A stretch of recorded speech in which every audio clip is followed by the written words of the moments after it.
యేసు రక్తమే జయం పరిచర్య ప్రైజ్ ద లార్డ్. అక్టోబర్ 5వ తేదీ 2024. ఈరోజు దేవుని వాక్యము, కాబట్టి భయపడకుడి, నేను మిమ్మును మీ పిల్లలను పోషించదనని చెప్పి వారిని ఆదరించి వారితో ప్రీతిగా మాట్లాడాను. ఆదికాండము 50వ అధ్యాయం 21వ వాక్యము. అవును క్రీస్తునందు ప్రియులారా, యోసేపును బానిసగా అమ్మినటువంటి అన్నదమ్ములు, యోసేపును అవహేళన చేసినటువంటి అన్నదమ్ములను ఈరోజు యోసేపు ముందు నిలబడుచున్నారు. యోసేపు వారిని క్షమించి ఈ మాటలు చెప్పుచున్నాడు, భయపడకుడి, నేను దేవుని స్థానమందున్నానా?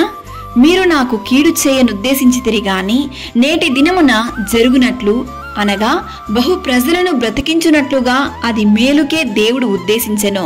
అది మాత్రమే కాక నేను మిమ్మును మీ పిల్లలను పోషించదనని చెప్పి వారిని ఆదరించి వారితో ప్రీతిగా మాట్లాడాను.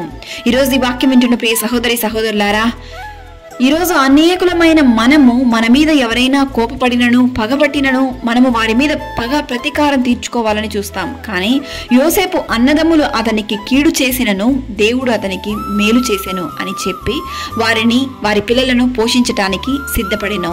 యోసేపు కలిగిన మనస్తత్వం మనమును కలిగి ఉందాం. సకల ఘనత మహిమ ప్రభావములు యేసయ్యకు మాత్రమే కలుగును గాక. ఆమేన్. God bless you.